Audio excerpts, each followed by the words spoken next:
40, 50, 70 దొంగతనం చేసినట్టు ఎంత దొరుకుతాయి సార్? పోయినప్పుడల్లా ఒక 30,000, 20,000 దొరకడం మా కష్టం ఇప్పుడు.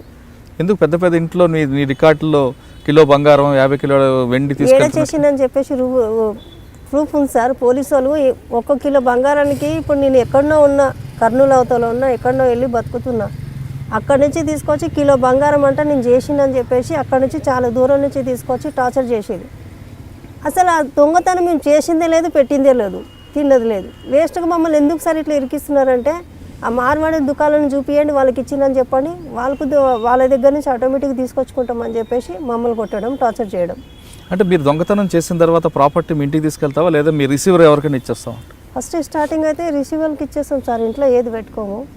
తర్వాత రిసీవర్డు ఒక ఆయనను పట్టుకుంటాం, 10 మందికి ఇవ్వము. కానీ ఏంటంటే ఆయన కూడా సడన్గా ఆయనను కూడా ఎవరైనా ఒకరు పట్టించిందంటే వాడు కూడా మోసపోతాడు. అంటే 40 ఇంట్లో అంటే ఎక్కువగా బంగారం దొరికిన ఇల్లు ఎక్కడ ఉంటుంది? ఎక్కువ శాతం అంటే ఇప్పుడు బంగారం పెట్టట్లేదు సార్. అప్పట్లో పెడుతున్నారు సార్. దొంగతనాలు ఎక్కువైపోయినాయి దేశం మీద, ఎవరు పెడుతున్నారు సార్? కానీ నేను వదిలేసిన సార్ అవన్నీ. నువ్వు వదిలేసావు, కానీ అప్పుడున్న పరిస్థితుల్లో ఏ ప్రాంతాల్లో ఎక్కువగా ఈ ఇంట్లో బంగారం ఉంది, ఈ ప్రాంతంలోకి వెళ్తే మనకు సక్సెస్ అవుతాం అనేది మీకు ఐడియా ఉంటుంది? సార్ అట్లా ఏం లేదు సార్, మామూలుగానే ఎక్కడైనా కానీ మామూలుగా దొరికింది, కానీ కిలోల కొద్దిగా మాత్రం ఎక్కడ దొరకలేదు సార్ నాకు. అంటే ఎక్కువ లింగంపల్లితో పాటు ఎక్కువ ఎక్కడ చేస్తుంటారు? లింగంపల్లి, కుక్కడపల్లి, తర్వాత మన గచ్చిబౌలి, తర్వాత ఎక్కువ శాతం అంటే ఇక్కడ అమర్పేట సైడ్ సార్. అంటే లింగంపల్లి, కుక్కట్పల్లి, గచ్చిబౌలి ఎందుకు ఎంచుకున్నావు ఎక్కువ? పోలీస్ రికార్డులో కూడా ఆ పోలీస్ స్టేషన్లో రాజేంద్ర నగర్ ఆ ప్రాంతంలో ఎక్కువగా కనిపిస్తుంది దొంగతనం. లేదు సార్, రాజేంద్ర నగర్లో తక్కువ ఉన్నాయి సార్. కానీ కుక్కట్పల్లి, లింగంపల్లి ఎందుకు ఎంచుకున్నావు?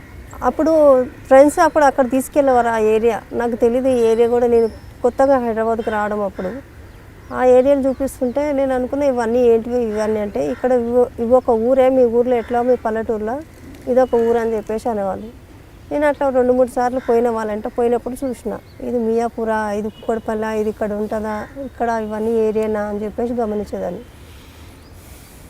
ఓకే, ఇప్పుడు సక్సెస్ అయ్యే ఇల్లు కాకుండా ఫెయిల్ అయిన ఇంట్లో అంటే దొంగతనంకి వెళ్ళి తాళం పగలకొట్టి కష్టపడి లోపలికి వెళ్ళిన తర్వాత ఏమీ దొరకకుండా బయటకు వచ్చే ఇల్లులు కూడా ఉంటాయా?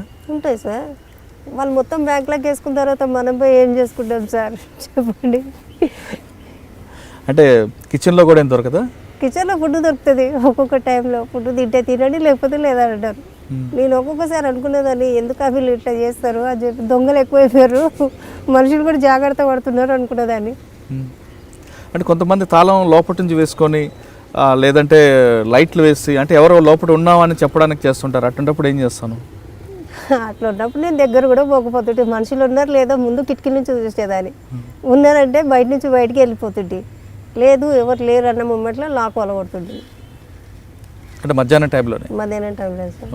అంటే ఆ ఇల్లు డబ్బు గల ఇల్లా లేదా మామూలు ఇల్లు అని ఎలా తెలుస్తుంటుందా? మామూలుగా అంటే డబ్బు, ఇప్పుడు వాళ్ళు పేదవాళ్ళ, డబ్బు గల లేదా మామూలు మధ్యతరగతి కుటుంబం అనేది ఎలా తెలుస్తుంటుంది?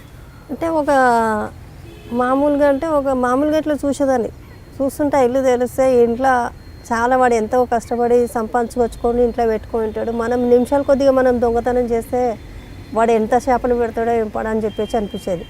సరేలే, ఇప్పుడు మన పరిస్థితి బాగాలేదు, ముందు పాయింట్ అయితే ముందు దూరైతే చేద్దాము, చేసిన తర్వాత వాడు ఎన్ని తిట్టుకున్నా కానీ ఇక్కడ కాకపోయినా రేపటి గల పైకి వెళ్ళినా కానీ ఆ తప్పేందో ఆయన ముందర చెప్పాలి కదా అని చెప్పేసి అనిపించేది సార్ నాకు. కాదు సంచలక్ష్మి, ఇప్పుడు చెప్పిన సెంటిమెంట్ బాగానే ఉంది. అంటే దొంగతనం చేసే ముందు నీ మనసు కూడా తప్పు అని తెలిసినా తప్పని పరిస్థితుల్లో చేస్తాను, కానీ ఆ ఇల్లు డబ్బు గల ఇల్లు, పేదవాడి ఇల్లు అని మీరు ఎలా గుర్తుపడతారట కదా? ఖాళీ పోయేటప్పుడే చూసుకుంటాం సార్, అది పేదవాని ఇల్లా, ఉన్నోని ఇల్లా, ఏం సంగతి అని చెప్పేసి. కానీ మంచిగా బయట ఇల్లు చూడగానే ఒక లుకింగ్ మంచిగా అనిపిస్తుంది సార్. దీంట్లో డబ్బు ఉంటుంది, పోదాం దీంట్లో పోయి చేద్దామని చేసిన తర్వాత ఏముండదు సార్, మళ్ళీ ఏం పెట్టుకోరు కూడా, పోతాం ఖాళీగా వచ్చేస్తాం. అంటే ఇల్లు బాగున్నా లోపలికి వెళ్తే ఏముండదు, మొత్తం హుషారు పడి వేసేసుకుంటున్నారు వాళ్ళు. ఇంత కష్టపడడం లోపలికి వచ్చి అనవసరం అనిపిస్తుంటుందా? కానీ మొత్తం వెళ్ళిన తర్వాత ఏం దొరకలేదు, ఇటువంటి ఇంటికి రాకూడదు అనే ఇల్లు కూడా ఉంటాయా? ఉంటాయి సార్. ఏమున్నాయి అలాగా? ఆ ఇంట్లో మనం మనం అంతా ఎత్తుకలాడి వచ్చినా కానీ ₹1 కూడా దొరకదు. బయటకు వచ్చి ఇల్లు చూస్తేనేమో ఇంత బాగుంది, మనిషి చూస్తేనేమో ఇట్లా ఉండడం అని చెప్పేసి అనిపిస్తుంది. అంటే అప్పుడు మీ దగ్గర డబ్బులు ఆ ఇంట్లో పెట్టవా? నేను ఎందుకు పెడతా సార్? నేను దొంగతనం చేసినకి వస్తే ఆ ఇంట్లో నా డబ్బులు ఎందుకు పెట్టి రావాలి? అంటే కొంతమంది అక్కడ కష్టాలు చూసి డబ్బులు పెట్టి వస్తుంటారని చెప్తుంటారు. లేదు సార్. అంటే మొత్తానికి అయితే డబ్బు గల ఇల్లు డబ్బు లేని ఇల్లు అనేది ముందు గుర్తించుకొని లోపలికి వెళ్తుంటారు. అవును సార్. ఓకే, ఈ చిన్నపిల్లలతో దొంగతనాలు చేయించావు అనేది చెప్తుంటారు పోలీసులు, అది ఏంటి ఎంతవరకు వాస్తవం? చిన్న పిల్లలతో అసలు నేను దొంగతనం చేపియను సార్. అసలు నాకు సంబంధమే లేదు చిన్నపిల్లలు. నా కేసులో ఎక్కడైనా చూడండి చిన్నపిల్లలు లేనే లేరు. దుండిగల్ పోలీస్ స్టేషన్ లిమిట్స్లో చెంచులక్ష్మితో పాటు చిన్నపిల్లలతో ఇంట్లో పంపిస్తుంది, తాళాలను పగలగొట్టి పంపిస్తుంది అని దుండిగల్ పోలీస్ స్టేషన్లో ఉంది. దుండగల్ పిఎస్ అది ఎక్కడ కూడా నాకు తెలియదు సార్. ఖాళీ పీటీ వారెంట్ వేసి నేను జైల్లో ఉన్నాక కేసు పెట్టిన వాళ్ళు నా మీద. కేసు పెట్టి ఇట్లా చిన్నపిల్లలతో దొంగతనం చేపిస్తుంది అని చెప్పేసి అంతకంటే ముందు కూడా అన్నారు ఈ మాట. అంటే నేను అన్న నాతో పాటే చిన్నపిల్లలు ఏడున్నారు, వాళ్ళని కూడా అరెస్ట్ చేయాలి కదా మరి. అంటే చిన్నపిల్లల్ని అరెస్ట్ చేయకుండా చేసినా వాళ్ళకి బోర్డర్ స్కూల్ పంపిస్తారు కాబట్టి మీడియా ముందు చూపించలేకపోవని చెప్తున్నారు. లేదు సార్, చిన్నపిల్లల్ని ఎప్పుడు ఎంట తీసుకొని. అంటే నువ్వు నీతో పాటు ఇంకెవరు ఉంటారు? నేను, మా మమ్మీ, బ్రదర్సు అందరూ దొంగతనం చేస్తారు? అందరూ ఎవరు చేయరు సార్. దొంగతనం నీతో పాటు ఎవరు వస్తుంటారు? ఫ్రెండ్స్ వస్తుండాలి. ఎవరో ఫ్రెండ్స్? పాత ఫ్రెండ్స్ వస్తుండాలో పోతుండాలో. వాళ్ళు వస్తారు, ఒక 4-5 రోజులు ఇంట్లో ఉంటారు, తర్వాత వాళ్ళ ఊరికి. అంటే ఒకప్పుడు ఫ్రెండ్స్తో వెళ్ళి దొంగతనం చేసిన చెంచులక్ష్మి తర్వాత ఒక గ్యాంగ్గా ఫామ్ చేసి కొంతమంది అందరు ఫ్రెండ్స్ అని పిల్లల్ని చేసుకుంటూ తిరిగిందన్నారు. ఆ గ్యాంగ్లో నువ్వు దొంగతనం చేసి వచ్చిన తర్వాత గ్యాంగ్ మెంబర్స్కి ఎంత ఇస్తుంటావు? గ్యాంగ్ మెంబర్స్కి వాళ్ళు నాకు ఇస్తుండాలి సార్. నువ్వు చేసిన తర్వాత? నేను చేసేది ఏం లేదు, వాళ్ళే చేస్తుండాలి. అప్పుడు నాకు కొత్త కదా సార్ చేయడము. తర్వాత సీనియర్ అయిన సీనియర్ అయిన తర్వాత నేను కొద్దిగా చేసేసుకుంటా సార్. ఏంట నా ఫ్రెండ్స్ని తీసుకొని పోకపోతుంటే. కానీ చెంచులక్ష్మితో పాటు రేణుక అని ఒక అమ్మాయి కూడా ఉంది, ఆమె కూడా దొంగతనం ఎక్కువ చేసేది అని అంటారు. రేణుక ఎవరు? రేణుకకి నీకు మధ్యన ఫ్రెండ్షిప్ ఎలా కుదిరిన తర్వాత ఎందుకు మీ ఇద్దరి మధ్యన విభేదాలు ఎందుకు వచ్చాయి? ఏంటంటే మా ఇద్దరి మధ్యలో ఎందుకు గొడవ అయిందంటే వాళ్ళు సపరేట్గా దొంగతనం చేసి వాళ్ళు సపరేట్గా తింటుండాలి, నాకు తెలియకుండా కొన్ని దాచిపెడుతుంది. కాదు, రేణుకకి నీకు మధ్యన పరిచయం ఎక్కడ ఏర్పడింది? ఇక్కడనే బయటనే సార్, మా ఇంటి పక్కనే. మిరియాలు కూడా. కానీ మీ ఇద్దరు కలిసి ఎన్ని దొంగతనాలు చేస్తుంటారు? ముగ్గురం సార్, నేను, పద్మ, నలుగురు. నా ఫోన్ నెంబర్స్ ఉన్నాం సార్. ఎవరెవరు? నేను, పద్మ, సాలమ్మ, రేణుక, నేను. కానీ తర్వాత ఎందుకు మీ అందరి మధ్య విభేదాలు వచ్చాయి? ఇట్లా పోలీసులు పట్టుకున్నప్పుడు భయపడి వాళ్ళు పారిపోయేవాళ్ళు సార్. పోలీసులు పట్టుకున్నప్పుడు వాళ్ళు కానీ ఒక దాంట్లో రికార్డ్ లేదు సార్. ఒక పిఎస్లో అయితే వాళ్ళ రికార్డ్ ఉంది, కానీ వాళ్ళు ఎంతగానో పట్టుడు పడలేదు వాళ్ళు ఎక్కువ శాతం. అంటే నేనే ఎక్కువ శాతం పట్టుడు పడుతున్నాను. అది చేసేది ఇంత కానీ పెరిగేది ఇంత పెద్దగా ఫ్యాన్స్ అంటే ఎక్కువ శాతం నేనే ఎక్కువ శాతం డెవలప్ అయిపోయినా అనిపిస్తుంది.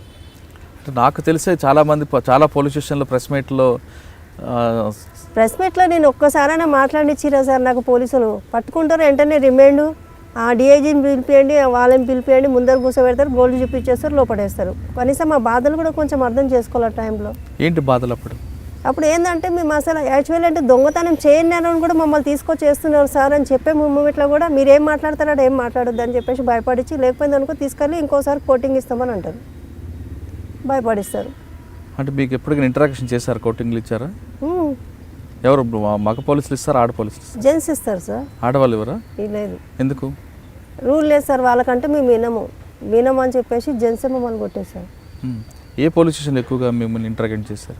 నాకైతే ఏపీఎస్ అంటే ఇక్కడ సిసిఎస్ అని అమర్పేటలో ఉంది సార్, అక్కడ కొట్టారు సార్. ఎవరు? శివరామకృష్ణ అని ఆయన సర్కిల్ ఇన్స్పెక్టర్, ఆయన క్రైమ్ బ్యాచ్ అనుకుంటా, ఆయన కొట్టేవాడు సార్.